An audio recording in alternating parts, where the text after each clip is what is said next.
Hey everyone, and welcome back to the Fell Football Podcast for the second of our NFL draft preview shows. We are also now available on YouTube, so if you do get your content through YouTube, then feel free to look us up on there at Fell Football. If you're listening on Spotify, obviously nothing will change. If you are now watching on YouTube, then you can see, judging from the room in which I am recording this, it is not a prison cell. I'm not being held hostage. It is just my room with a distinct lack of decorations. Today, we're going to go through my mock draft 3.0, which I haven't actually really prepared. Just there's going to be no trades, just some good old fashioned mocking. Going to be looking at a few big boards to try and get some ideas flowing. So, yeah, let's get into it. Okay, here we go. We've got the PFF NFL Draft 2024 mock draft simulator on our screens. Easy number one pick for the Chicago Bears here. Obviously, they're looking at a reset after trading Justin Fields to the Pittsburgh Steelers for not a whole lot, a lot less than people were expecting. So they take Caleb Williams, and the draft really does start here.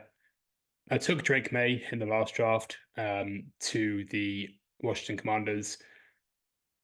It still seems to be up in the air to me. I do kind of believe the report that Sam Howell was traded as to not cause a rift between the two. Obviously, they're both out of UNC, so they're quite tight.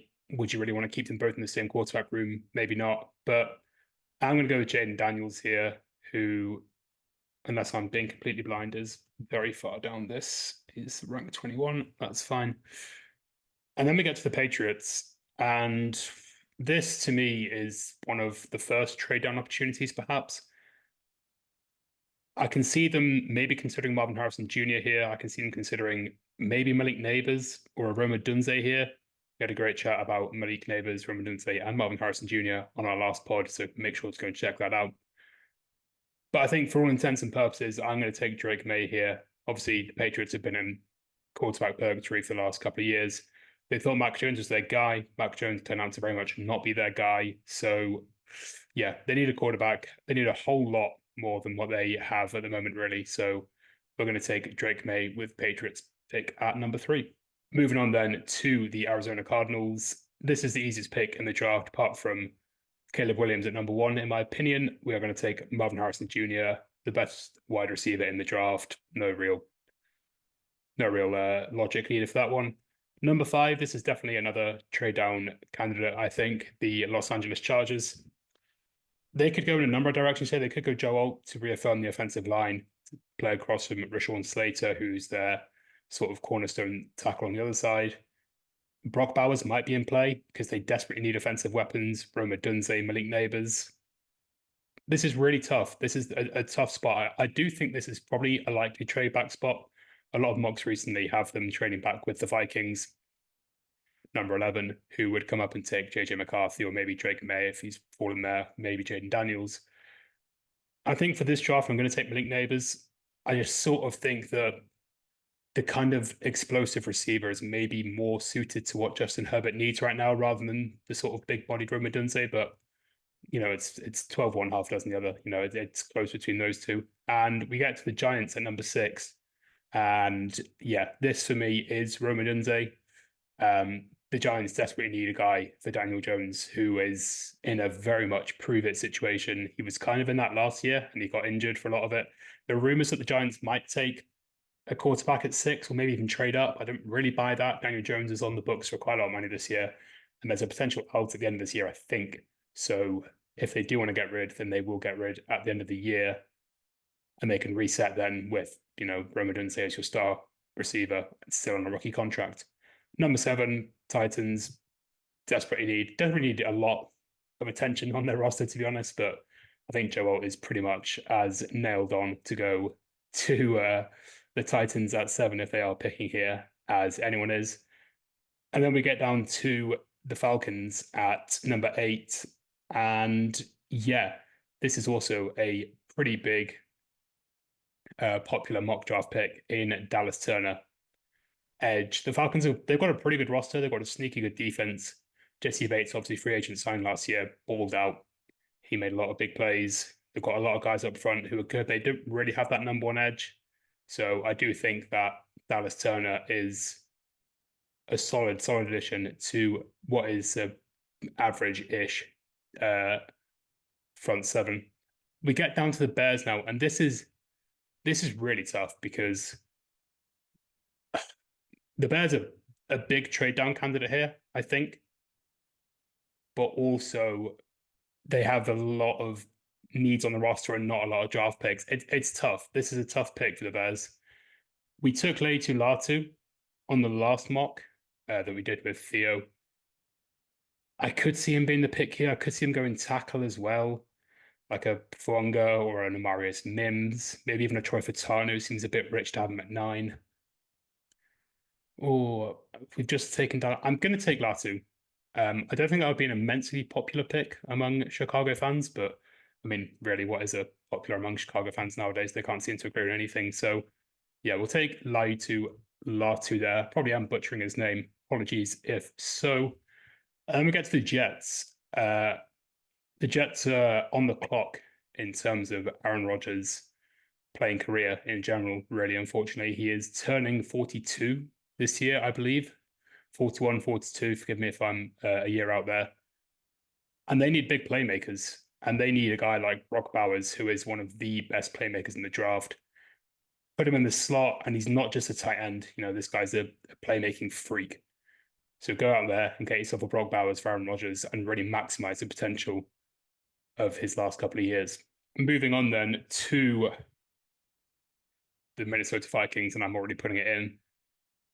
As a Denver fan, this would crush me just a little bit because I'm falling a little bit in love with JJ McCarthy in terms of prospect. I think he's really, his 3rd and 7 numbers, 3rd and 5th, third down and money downs, he's really, really super. He's a really, really super. And people say, oh, he wasn't asked to do this, he wasn't asked to do that. How many times was Michigan leading and just pounding the hell out of the ball? And it was a lot, So there's a lot that he hasn't been asked to do that we don't know about. So there is that unknown, but there's also a lot that we know he can do in the money situations. His arm is good. Accuracy isn't always amazing, but last year he really improved on that. So yeah, we'll see if the Vikings come up and trade for him. I think that's definitely in play, but for now, we are on to my Denver Broncos, and this is sort of the nightmare scenario where the board falls how I would not want it to fall on draft night. It's tough. I don't think corner's the play here. I did take Johnny Newton, John Newton, in my first mock, actually, because the Broncos do desperately need guys up front. On the defensive line. I don't think Mike Purcell's been brought back yet, so there is a need there. But I'm gonna take Jared Verse. We spoke last time about Denver needing an edge. I know he's got a top 30 visit or a 30 visit. I can't remember. Someone said they hated it being called a top 30 visit, so that it is what it is. Yeah, Nick Bonito, a nice complimentary piece. Baron Browning, nice complimentary piece, but these guys that the Broncos can't really rely on to get the maximum production every game. So I think they do eventually have to take a swing at a top edge player. And now we get down to the Raiders. This could be the first corner off the board, but I do like the Troy Fatano pick Theo made in the last mock. I think this would be a pretty safe pick for the Raiders. Obviously, they're sort of building a new culture under head coach Antonio Pierce. We don't know what their plan is at quarterback, really. They have Aiden O'Connell, and I believe they signed Gardner Minshew. So that contract was quite big. So we'll see if Minshew does, end up becoming the starter with that contract. Definitely one way they could go. But yeah, I think a tackle, and Fatano can also play guard as well. So that'll be a pretty good foundation pick for the Raiders. Moving next, we have the New Orleans Saints. At risk of just copying my mock from last time, but it's tough because obviously if Ryan Ramczyk can't play, they have to take a right tackle, right? They have to as their number one glaring need, and that is currently, the main talking point out of the Saints camp is that Ryan Ramczyk might not be playing next year. So if he is going to retire, then the Saints can need a right tackle, and there you go. You get Teleze Fuanga, I believe, sorry, pronounce his name. There's some couple of guys who have difficult names to pronounce in this year's draft, but someone's name who is not all that difficult to pronounce is Quinyon Mitchell, who The Colts have sort of been in re-signing mode. They've basically re-signed all of their free agents, and I think that they've done pretty smart business so far. But the one big area they are still lacking is corner, and we know Chris Ballard loves his athletic players, and Juju Brents, I think last year was a good sign of that. But I do think they are still missing one sort of lockdown corner. Quinion Mitchell, for me, the best corner in the draft, along with Terry Arnold. DeJean, they have him as CB here. We spoke last time. I don't really think he's athletic enough to play corner, so I think he probably will be safety when all said and done. But yeah, we'll be taking Quinion Mitchell for the Colts here.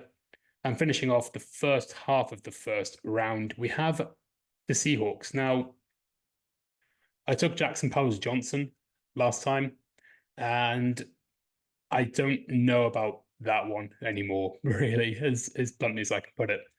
I think there's definitely still a chance he goes in the first round, but a lot of what we're hearing out of the sort of reports and the draft insiders is that Jackson Powers Johnson is probably more likely to step out the first round at this point. So I'm not going to take Jackson Powers Johnson, even though the Seahawks desperately do need upgrades on the defensive line, on the offensive line, excuse me, and the defensive line.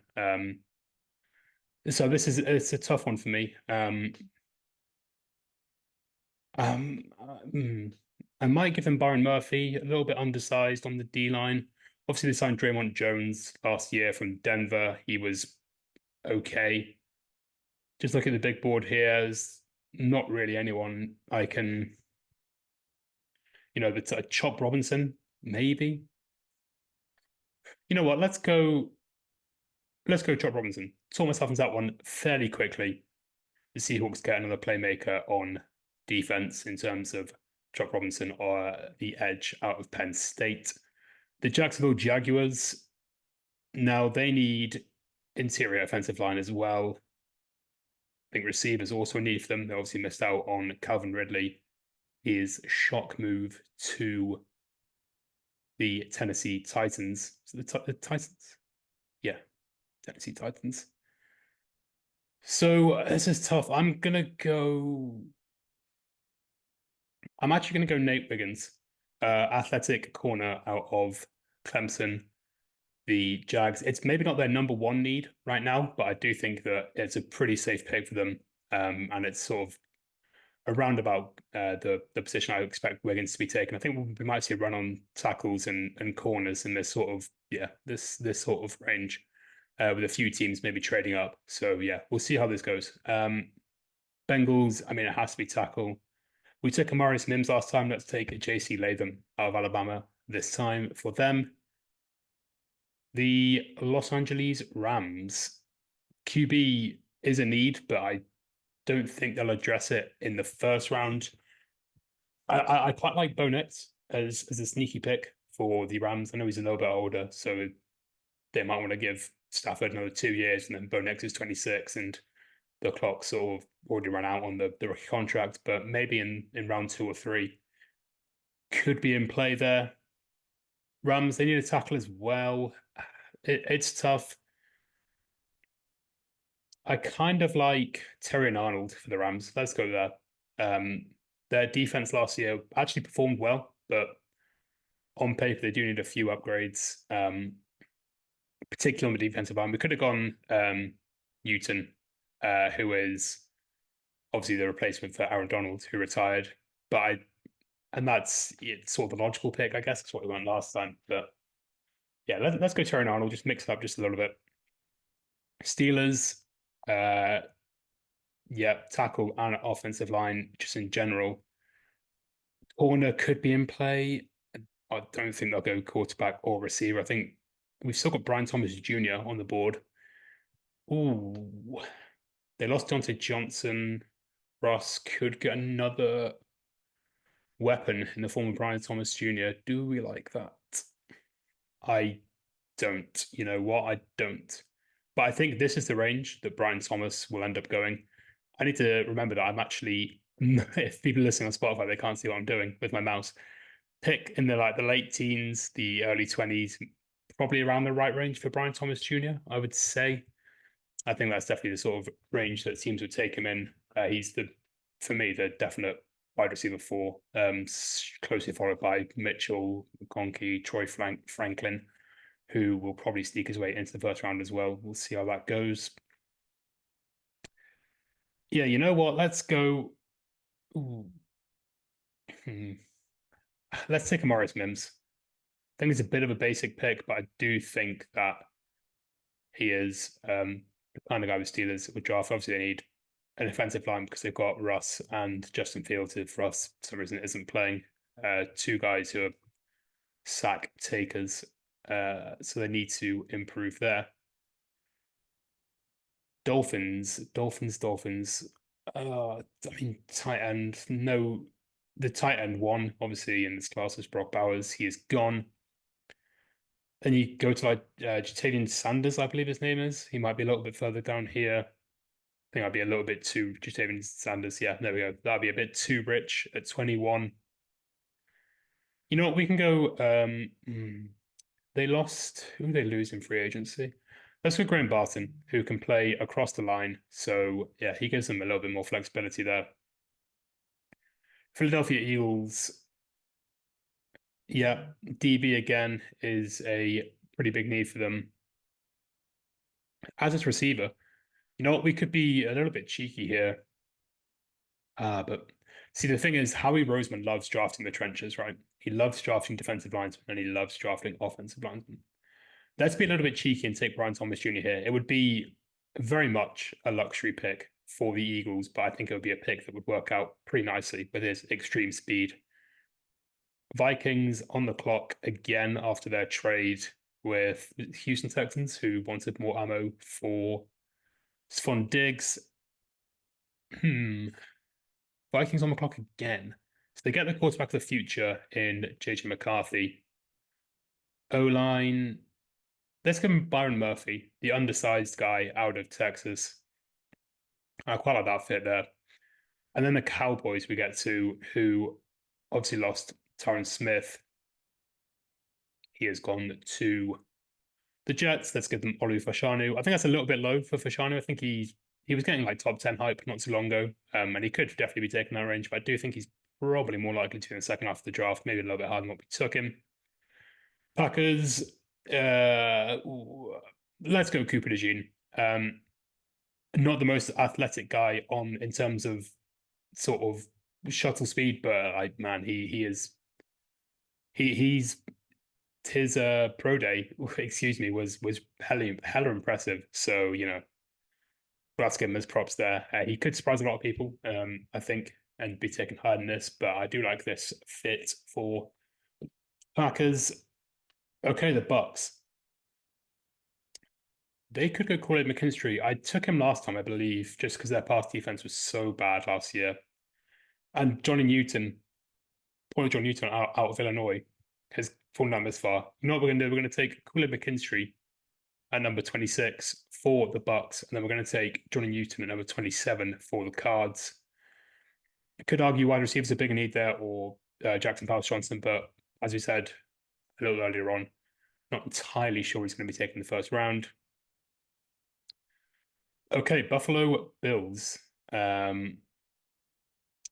Interesting. Let's go with. I mean, I always take Adonai Mitchell. Yeah, I mean, let's do it. Let's be completely honest. The Bills are going to take a receiver in round 1 or 2. The guys left for them are probably going to be Mitchell out of Texas, Worthy out of Texas, Ladd McConkey, Troy Franklin, those kind of players. So it's whether they see as the best. And I think Mitchell is the most well-rounded out of those guys. I think that's who they'll go with. Okay, moving on then to the Lions. We could go. They need O-line sort of to replace players who have left. The offensive line obviously is incredible. And it's a guy I'm looking for who Theo took last time, who was Christian Haynes out of UConn. I watched a little bit of his film after, and it wasn't like wowed, but it's definitely in play for them. Let's go, Powers Johnson. I think he sneaks in. I know we've spoken badly about him, and I'm sure he's going to be a great NFL player. So if for whatever reason, Jackson Powers Johnson, you ever watch this, prove me wrong. But yeah, let's then go the Ravens. We took a wide receiver we took a corner, excuse me, last time in Ennis Rakestraw. Let's go Lad McConkey. Why not? Lad McConkey for the Ravens. I think that'd be a really fun fit. Obviously, Odell, I don't believe is signed anywhere unless I've missed it. But yeah, they need to replace him somehow. So we can go with Lad McConkey there out of Georgia. 49ers, tough one. They do need, O-line just in general. Or corner. Let's go. I'm convinced this guy is going to be a Bengal in the second round. That's sort of my Mike Sanderstill out of Michigan. He's sort of my prediction, I guess, in the second round. I'm not much of a second round guy. Second and third, it's not really. I don't delve all too deep into those rounds. I'm more of a first round guy. Bit of a casual, but it's always good fun doing a mock. We'll take Kamari Lassiter here. The Niners have to get better in pass defense, and they also have to get better on the offensive line if they choose Kamari Lassiter here. And then we're not going to take Xavier Worthy at 32. We're going to take Troy Franklin out of Oregon.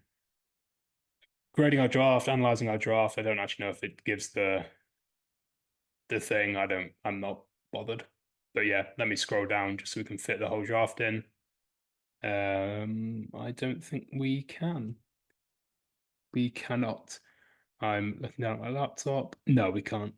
That's a shame, unless I can do this. I'll volley my mic again. There we go. So it's on the screen now. I could read it all out again. So I will, because the people are listening on Spotify. So Caleb Williams, #1 out of USC to Chicago. Jaden Daniels to Washington. Drake May to the Patriots. Marvin Harrison Jr. to the Cardinals. Malik Neighbors to the Chargers. Rome Odunze to the Giants. Joe Alt, tackle to the Titans. Dallas Turner to the Falcons. Laiatu Latu to the Bears. Brock Bowers to the Jets. JJ McCarthy to the Vikings. Jared Verse to the Broncos. Troy Fatano and Taliese Fuanga in back-to-back picks, Raiders and Saints. Quinyon Mitchell to the Colts, who add a corner to their room. Chop Robinson to the Seahawks, Nate Wiggins to the Jags, JC Latham and Terry Arnold, two Bama players, back-to-back go to the Bengals and Rams. Steelers take Amarius Mims. The Dolphins, they take Graham Barton. The Eagles make a very sneaky selection. They take Brian Thomas Jr., some express pace at receiver. Vikings take Byron Murphy. Cowboys take Olu Fashanu. The Packers take Cooper DeJean. The Bucks take Quilly McKinstry. The Cardinals take Jason Newton. Bills take Adonai Mitchell. Lions take Jackson Powers Johnson. He just sneaks into the first round. Lad McConkey finds himself with the Ravens, and Kamari Lassiter ends up with the San Francisco 49ers. Troy Franklin is the last guy picked. He goes to the Kansas City Chiefs. There we go then. Mock draft is done. Picks 1 to 32. There will be one more out of me from this podcast in the last week leading up to the draft on the 24th or the 25th. I believe the draft's on the 26th, I think. But it will be the Thursday before that. And yeah, thank you everyone for listening. Thank you everyone for watching. Give us a sub, give us a like, give us a follow, give us all of those social interactions. And goodbye.